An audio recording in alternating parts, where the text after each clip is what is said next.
सन्माननीय व्यासपीठ, अतुल सरांनी मला विषय लिहून दिलेला नाही, त्यामुळे मी मुक्त आहे. एका अर्थाने नापास झालेले फायदे असतात, जबाबदारी शिल्लक राहत नाही. आता यांनी रेफरन्स दिला डहाके सरांचा. आदरणीय डहाके सर, तुमची मोठी पुण्याई आहे महाराष्ट्राच्या मागे.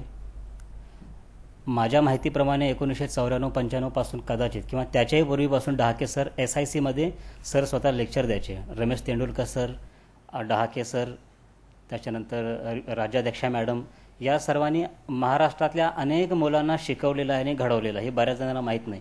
SICमध्ये सर बऱ्याच वर्ष सरांनी महाराष्ट्रामध्ये सेवा दिलेली आहे. अनेक IAS ऑफिसर्स म्हणजे विश्वास नांगरे पाटील, दिलीप जावळकर, हेमंत निंबाळकर, सुशील गायकवाड, आनंदा पाटील, त्यांच्यापासून त्याच्यानंतरची एक मोठी पिढी घडवण्यामध्ये सरांचं एक मोठं योगदान आहे.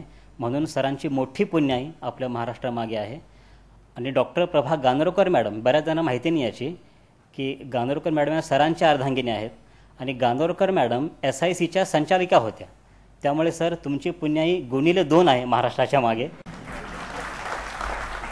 आजच्या सत्कार समारंभाला सर उपस्थित आहेत. आदरणीय महाराष्ट्राच्या मुख्य निवडणूक आयुक्त नीला सत्यनारायण मॅडम इथं उपस्थित आहेत. मॅडमांची फक्त साहित्य संपदा मला तिथं वाचून दाखवायची म्हटली मी तर मला वाटतं फक्त मॅडम हा एक व्याख्यानाचा विषय होऊ शकतो. एवढंच बोलून मी पुढे येतो, कारण मॅडमविषयी बोलताना कदाचित मला बराच वेळ लागेल. त्यामुळे तिथं न थांबता मी तर पुढे जातो. मी मोजक्या काही मुद्द्यावर पॉईंट आऊट करतो. सध्या 1990 नंतर 1995पर्यंत महाराष्ट्रामध्ये सर्वसाधारण 10-12 मुलं दरवर्षी पास व्हायची. 95 ते 2000 या कालावधीमध्ये महाराष्ट्रामध्ये 25-30 मुलं दरवर्षी पास व्हायची. 2001 ते 2014 आपण जर ॲनालिटिकल बघितलं तर महाराष्ट्रामध्ये साधारणपणे दरवर्षी 40-50-60 ॲव्हरेज मुलं आता पास व्हायला लागलेत. म्हणजे 70-80 पास होणं म्हणजे आता नॉर्मल झालं आहे. म्हणजे एखाद्या वर्षी तर 4-5 मुलं कमी झाली, म्हणजे 80च्या ठिकाणी 75 मुलं झाली. तर आता हेडलाईन व्हायला लागल्या की महाराष्ट्राची घसरगुंडी. मला वाचून ते आश्चर्य वाटतं. एका मोठ्या दैनिकाने ती हेडलाईन केली, 4 मुलं कमी झाली, महाराष्ट्राची घसरगुंडी अशी हेडलाईन होती यंदाच्या निकालात. म्हणजे मला असं वाटतं की कुठेतरी आपण पुढे चाललेलो आहोत. कारण 1995चं एक साधं उदाहरण, दिलीप जावळकर हा मुलगा IAS झाला. त्याचे वडील खादी ग्रामोद्योगमध्ये जॉब करायचे. खादी ग्रामोद्योगचे एक मोठे ऑफिसर दिलीपच्या वडिलांना म्हणायला लागले की तुमचा मुलगा नक्की पास झाला आहे का? पास झाला आहे. तर मग त्याला कन्फर्म करून बघा, ती कुठली तरी गव्हर्नमेंटची परीक्षा असते, नोकरी मिळणार का नाही कन्फर्म करून बघा. 1995चा वाक्य हा. आणि 2 वर्षापूर्वीची घटना, शिवाजी सुतार नावाचा मुलगा IRTS झाला. एक साधं खेडं आहे शिराळा, एकाच गावातली 4-5 मुलं पास झाली. शिवाजीचे वडील शाळेत गेलेले नाहीत, इयत्ता पहिली पण त्यांनी शिकलेले नाही, शेतकरी माणूस. त्यांचे सहज बोला, शिवाजीचे वडील गप्पा मारताना सहज बोलतात. यंदा आमचा मागच्या वर्षी पोरगा मेन्स झालेला, औंधा तो संदीप पाटील पण प्रिलिम दिलेला, त्याच्या ऑप्शनमध्ये अभ्यास झालेला नव्हता. Optional, mains, prelim, interview, result सहज ओघात बोलतात ते. हा 2014चा महाराष्ट्र आहे. आपण इथंपर्यंत पोहोचलो. इव्हन दिल्लीत सुद्धा माझे बरेच मित्र आहेत वेगवेगळ्या संस्था चालवणारे लोक, ते मान्य करायचे नाहीत. नहीं वो यूपी के लड़के ऐसे हैं, बिहार के लड़के ऐसे हैं, ऐसा है. नहीं सर, हमारे अभी महाराष्ट्र में एवरी इतने हो रहे, इतने लड़के हो रहे. ते मान्य करायचे नाहीत. मात्र गेले 2 वर्ष मी बघतोय ते मान्य करतात की यस, महाराष्ट्र के लड़के बहुत अच्छे आ रहे हैं और महाराष्ट्र की तरफ दिख रहा है अभी. तर हा एक फरक आहे. शिवाय बऱ्याच घटना घडलेल्या आहेत. म्हणजे कोचिंग असेल, उपलब्धता असेल मटेरियलची, या सगळ्या बाबी जर बघितल्या तर आपण बरंच पुढे आलो. आता NCERTची पुस्तकं महाराष्ट्रामध्ये फक्त 2 ते 3 दुकानात मिळायची. नागपूर, मुंबई किंवा पुणे किंवा दिल्लीला जावं लागायचं. याशिवाय NCERTची पुस्तके मिळायची नाहीत. आज आपण नोट्स असोत किंवा इतर सगळं मटेरियल असो, आपल्याकडं सगळी उपलब्धता आज महाराष्ट्रामध्ये आहे. सत्कार समारंभ आहे, बऱ्याच जणांचा सत्कार झाला, त्यांचं कौतुक करणं तितकं कमी आहे. आपण जर साधारण एक आढावा घेतला तर भारतात 1 करोड पालक असतील ज्यांना वाटतं आपल्या मुलांना IAS IPS व्हावं. एक 10-1 लाख मुलं असतील ज्यांना IAS IPS व्हायचं असतं. 4-5 लाख मुलं परीक्षेचा फॉर्म भरतात, 1.5-2 लाख मुलं परीक्षा देतात, त्यातून 25,000 मेन्स देतात, त्यातून 3-4 मुलं इंटरव्ह्यू देतात, आणि त्याच्यातून मग 1100-1200 मुलं निवडली जातात. त्याच्यात निवड होणं म्हणजे कौतुक करण्यापेक्षा ते खरंच कमी नाही आहे. ते मोठे अभिनंदनाला पात्र आहेत. पण सत्कार होणं आवश्यक असतं, अभिनंदन करणं गरजेचं असतं. पण सत्कार ज्यांच्या हाती होतो, म्हणजे मोठ्या माणसांच्या हाती जर सत्कार झाला तर त्या सत्काराला उंची प्राप्त होते. आणि म्हणून असे 2 मोठे पाहुण्यास लावलेत की ज्यांच्या हातून सत्कार झाला, त्यामुळे मला वाटते त्या सत्काराला एक मोठी उंची प्राप्त झाली. सत्कार मूर्तींचा विषयी बरंच बोलणं झालं, त्यांनी आपले अनुभव सगळे सांगितले. पण जे घडवणारे आहेत, मी स्पेसिफिक थोडंसं फोकस करेन अतुल सरांच्यावर.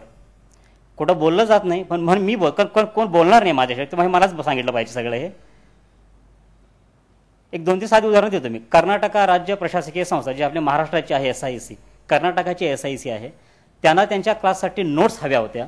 त्यांनी भारतातल्या महत्त्वाच्या 28 संस्थांच्या नोट्स मागवल्या. मग त्यात वाजीराम असेल, दही असेल, श्रीराम असेल, सगळी नावं घेत नाही मी.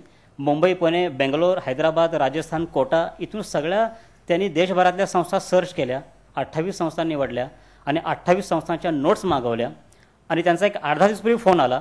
ते म्हणाले की अतुल सरांच्या नोट्स सर्वोच्च चांगल्या आहेत, आम्ही त्याच वापरतोय.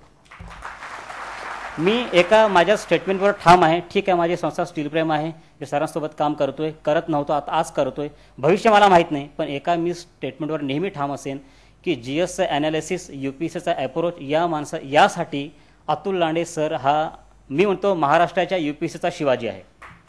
आणि हे माझं स्टेटमेंट मी कधीच बदलणार नाही, याच्यावर मी ठाम असेल.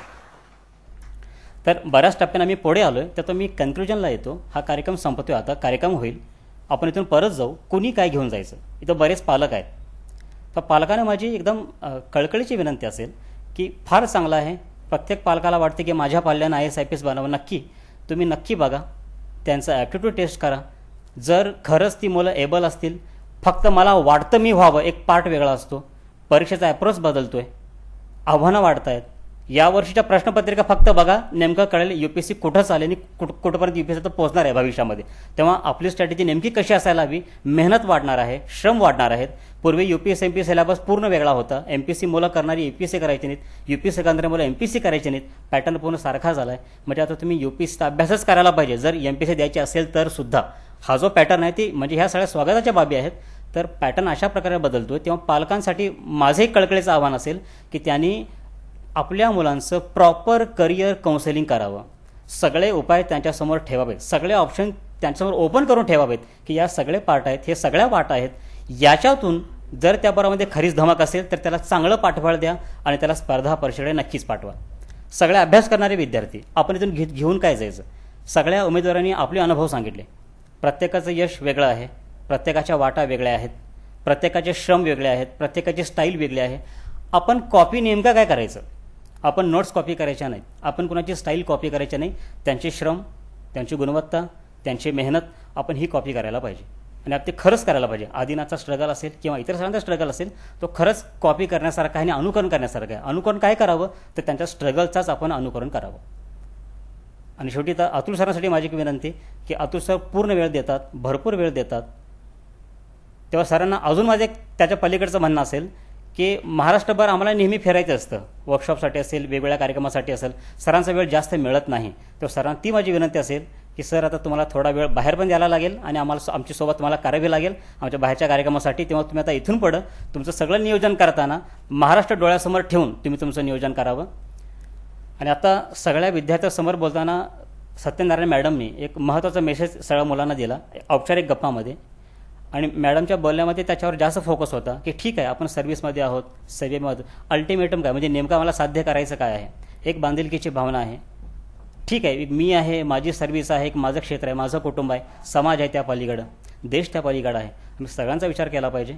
तेव्हा सर्वांसाठी समोर ते असेल की एक बांधिलकीची भावना कुठेही मागे हटता कामा नये. स्पर्धा आहे, परीक्षा आहे, अभ्यास आहे, यश आहे, मिळणार एक मान सन्मान आहे, प्रतिष्ठा आहे, प्रसिद्धी सगळं आहे, पण एक देश माझ्यासमोर आहे, माझा समाज माझ्यासमोर आहे. नेहमी आपण ते समोर ठेवून गेलं पाहिजे. हा सूर्य काही भाको, चंद्र काही छाटो, मातीचं पाया खालची, नाते तिचे विसरू नको. जय हिंद, जय महाराष्ट्र.